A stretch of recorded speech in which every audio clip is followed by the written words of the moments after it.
Good morning बच्चों। सिद्धार्थ श्री सदन senior secondary school सोजित road कक्षा 6 विजय सामाजिक विज्ञान हमारे अतीत फर्स्ट पार्ट फर्स्ट है। उसका नाम है क्या, कब, कहाँ और कैसे। ठीक है। अब हमें इतिहास के बारे में जानने के लिए, अतीत में जानने के लिए कई चीज़ों के बारे में हमें जानकारी लेनी चाहिए। जिस प्रकार इसमें बताया गया कि हमारे जीवन में भी कब, क्या, कब, कहाँ और कैसे, इन प्रश्नों के साथ ही शुरू होता है और इन प्रश्नों के साथ ही हमारा जीवन पर्यंत तक ये चीज़ें चलती रहती है। तो हमें सोचने समझने की भी क्षमता होनी चाहिए। हमें जड़त्व के रूप में नहीं रहना चाहिए। सबसे बड़ी बात है कि एक ही जगह ठहर कर हमें नहीं रहना चाहिए। हमें सोचना चाहिए कि जीवन में क्या करना है, कब क्या होगा और क्या करूं मैं, कहाँ से किसी न किसी चीज़ का सोर्स हो और कैसे वो चीज़ होगी, उसके बारे में हमें सोचना चाहिए। तो इस प्रकार कई बच्चे, कई ऐसे इंसान जो होते हैं दुनिया में, हमेशा कुछ न कुछ वो सोचते रहते हैं, कुछ न कुछ कार्य करते रहते हैं। कार्य करने से होगा, सोचने से नहीं होगा। ठीक है ना। तब क्या करें, अब क्या करें तो क्या करें, तो कब सोचते रहोगे, ये नहीं हमें करना। अब कैसे पता लगाया जाए कि क्या कमी है और जो हमने कार्य किया है उसमें क्या कमी रह गई है, ये जानने के लिए भी हमें सोचना चाहिए। अब कल क्या हुआ था, हम क्या देख रहे थे, हम क्या पढ़ रहे थे, साथ ही हमें ये जानने के लिए पिछले साल पिछली जो गलतियाँ थी उनको भी देखना चाहिए और किस प्रकार व्यक्ति की स्मृति याददाश्त भी रहती है। और हमें अतीत, अतीत यानी जो बीता हुआ, अतीत का मतलब बीता हुआ।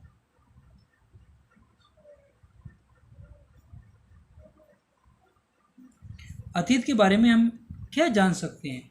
अब अतीत के बारे में जानने के लिए कि पहले लोग क्या खाते थे, कैसे कपड़े पहनते थे, किस तरह के घरों में रहते थे, उसी प्रकार हम आखेटकों, आखेटकों यानी शिकारियों, पशुपालकों, कृषकों, शासकों, व्यापारियों, पुरोहितों, शिल्पकारों, कलाकारों, संगीतकारों और वैज्ञानिकों के जीवन के बारे में भी हम जानकारी हासिल कर सकते हैं, जानकारी ले सकते हैं कि वो किस प्रकार क्या कार्य करते थे। उस समय बच्चे कौन से खेल खेलते थे, कौन सी कहानियाँ सुनते थे, कौन से नाटक देखा करते थे, या फिर कौन कौन से गीत भी गाते थे। इस प्रकार हम जान सकते हैं। जानकारी के लिए बहुत सारे चीज़ें भी होती है। अब देखिए, लोग कहाँ रहते थे। कई लाख वर्ष पहले से लोग नर्मदा नदी के तट पर रहे। अब जो नर्मदा जो नदी है वो एमपी में, कहाँ, एमपी के यानी कि मध्य प्रदेश, एमपी के अमरकंटक से निकलती है। अमरकंटक, ये नर्मदा नदी कहाँ से निकलती है? मध्य प्रदेश के अमरकंटक से ये नदी निकलती है। तो कई लाख वर्ष पहले लोग इस नदी के तट पर रहते थे और यहाँ रहने वाले आरंभिक लोगों में से कुछ कुशल संग्राहक थे। कुछ संग्राहक, संग्राहक मतलब हर वस्तु का संग्रह करने वाले, वस्तुओं का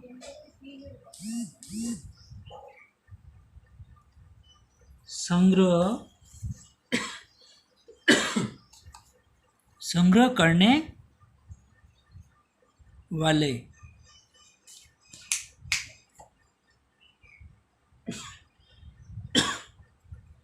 संग्रह करने वाले। और जो आसपास के जंगलों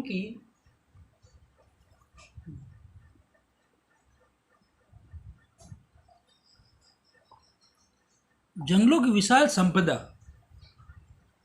यानी कि जंगल में लकड़ी, ये सिलाई, गोंद, फल फूल, ये विशाल संपदा से ये लोग परिचित थे।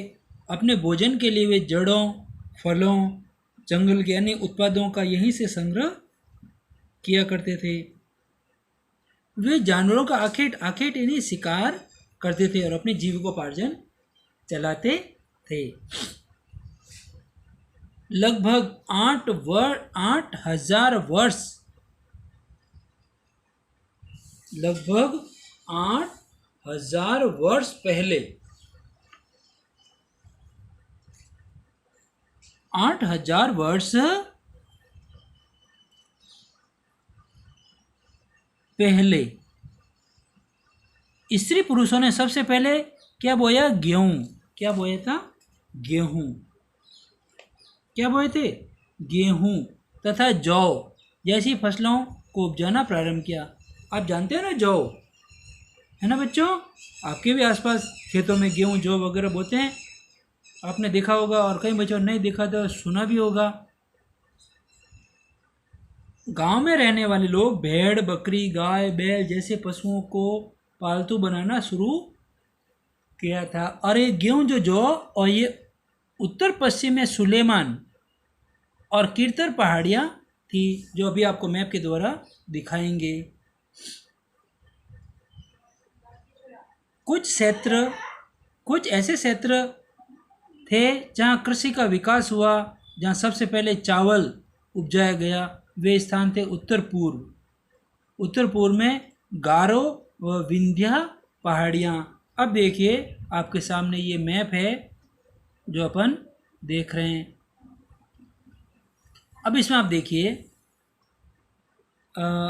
ये जो है ये गंगा नदी, ठीक है ना, उत्तर से निकल रही है इस प्रकार, और इस प्रकार पूर्व में बंगाल की खाड़ी में गिरती है। और ये पूर्व में गारो पहाड़ियाँ हैं जहाँ पे ये चावल वगैरह बोए जाते हैं। सबसे पहले यहाँ चावल वगैरह बोए गए थे, ठीक है ना। और जो इस तरफ था, जो उत्तर पश्चिम में सुलेमान और कीर्तर पहाड़ियाँ इधर है, और ये यमुना नदी है, और यमुना से निकलती है चंबल नदी। चंबल नदी निकल रही है जो एमपी के महू से राजस्थान के चित्तौड़ जिले के भैंसोड़गढ़ में प्रवेश कर जाती है, ठीक है। और ये है नर्मदा नदी। नर्मदा नदी जो एमपी के अमरकंटक से निकल करके गुजरात की तरफ चलती है। और फिर ये इधर गंगा की सहायक नदी है, सोन नदी भी निकल रही है। और ये जो है आंध्रा से गोदावरी नदी है ना, आंध्रा से ये गोदावरी नदी निकल रही है, जो कि इधर कर्नाटका और ये महाराष्ट्र की तरफ जा रही है, ठीक है। और ये है सिंधु नदी बाहर की तरफ ये।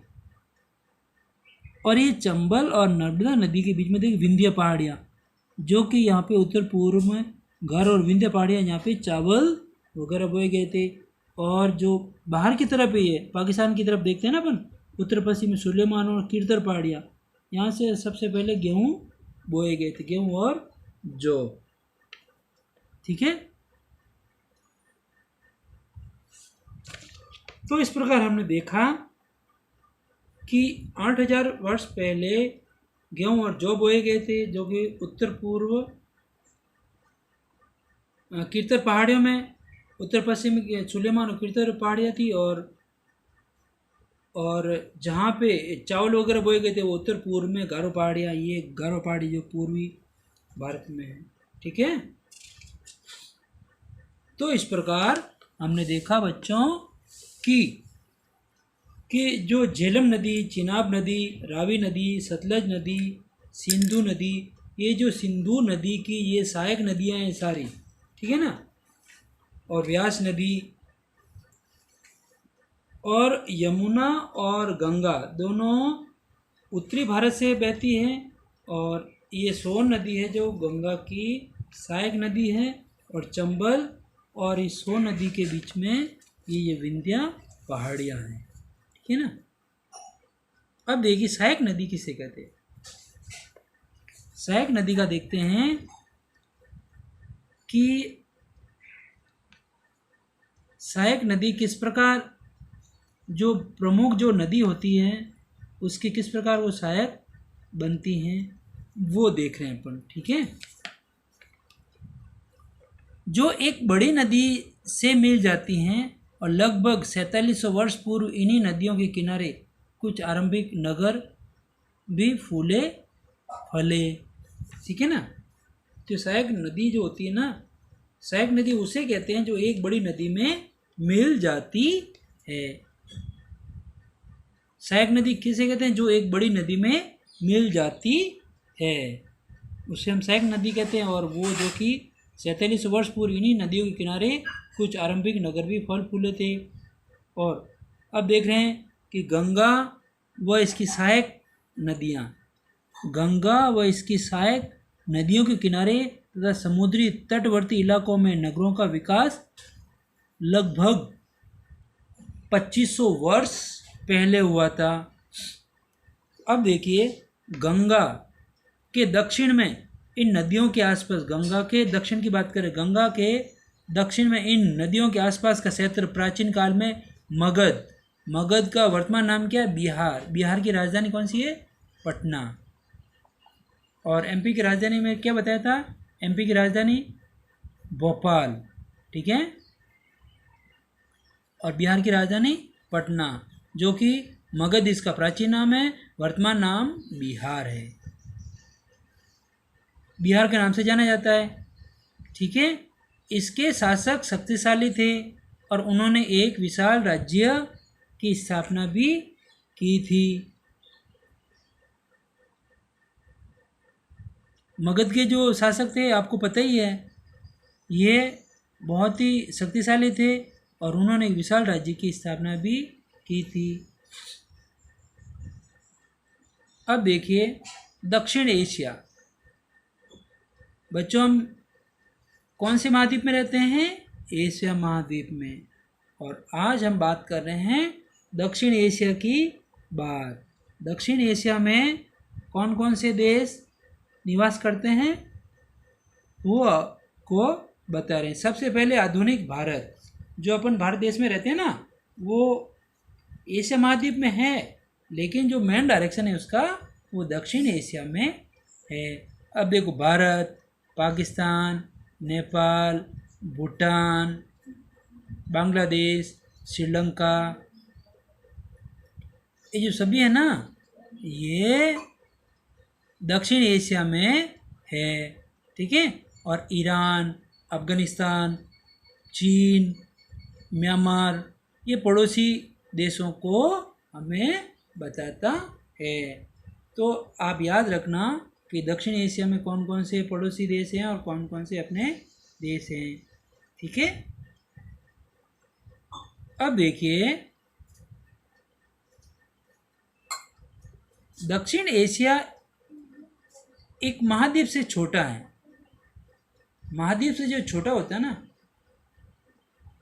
दक्षिण एशिया एक महाद्वीप से छोटा है, लेकिन विशालता और बाकी एशिया से समुद्रों, पहाड़ियों तथा पर्वतों से बटे होने के कारण इसे प्राय क्या कहते हैं, उप महाद्वीप कहते हैं। उप महाद्वीप किसे कहते हैं, जो महाद्वीप से छोटा होता है लेकिन समुद्रों, पहाड़ियों तथा पर्वतों में बटे होने के कारण इसे क्या कहते हैं, उप महाद्वीप भी कहा जाता है, ठीक है ना बच्चों।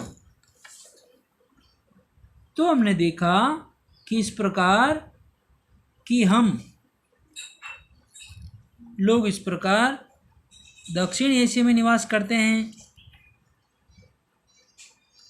ठीक है। और दक्षिण एशिया में भारत, पाकिस्तान, नेपाल, भूटान, बांग्लादेश और श्रीलंका, और उसके बाद अफगानिस्तान, चीन, ईरान और म्यांमार। म्यांमार का पूरा नाम क्या है, बर्मा, है ना। तो इस प्रकार हमने देखा मानचित्र को भी आपका ध्यान में रखना है कि मानचित्र को देखा करें, यानी कि नक्शा जो है ना आप उसमें भी देखा करें और नक्शे की प्रैक्टिस भी कर लिया करें।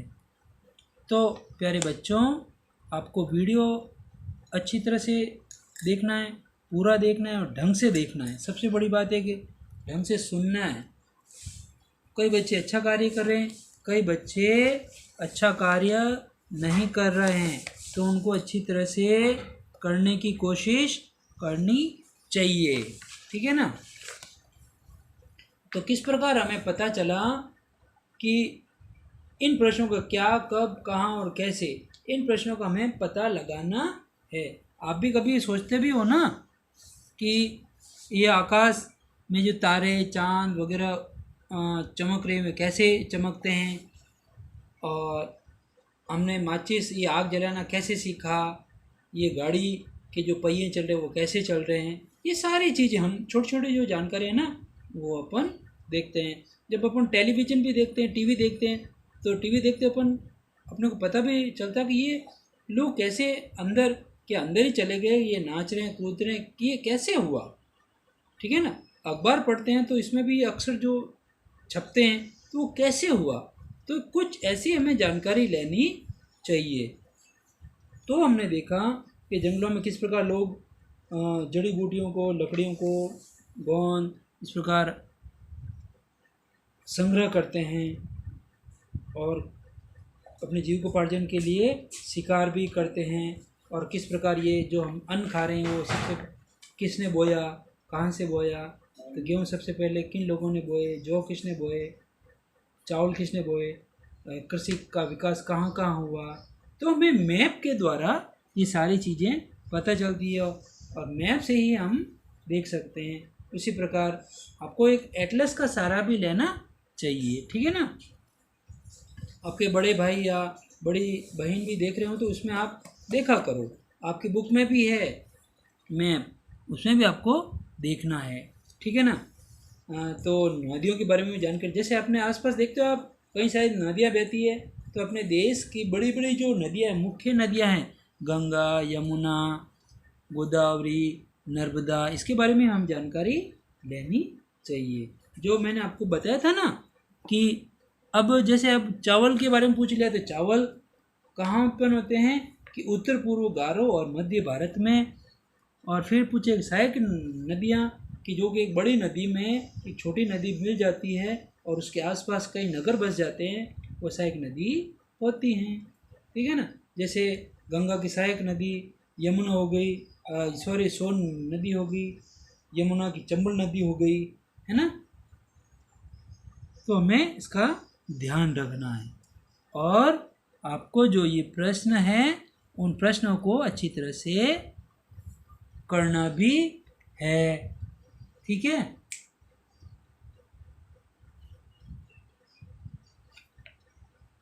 इन प्रश्नों को ढूंढना भी है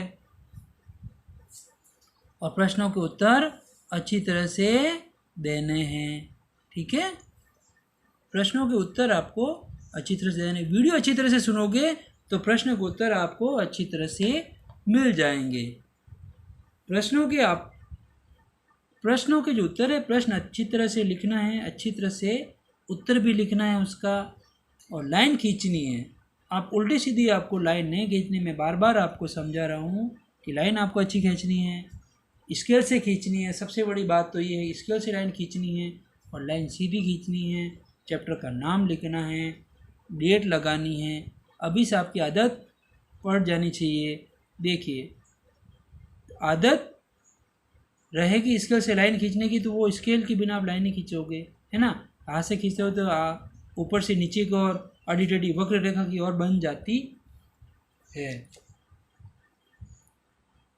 और आप अच्छी तरह से सुन रहे हो, देख रहे हो जो, तो ही आपको पता चलेगा। और प्लीज़ पेरेंट्स जो है, पेरेंट्स को अच्छी तरह से सोचना है कि हम बच्चा अच्छी तरह से पढ़ रहा है, ढंग से पढ़ रहा है, तो आपको स्कूल का शुल्क भी जिनके भी बकाया है वो जमा करा दे। Thank you.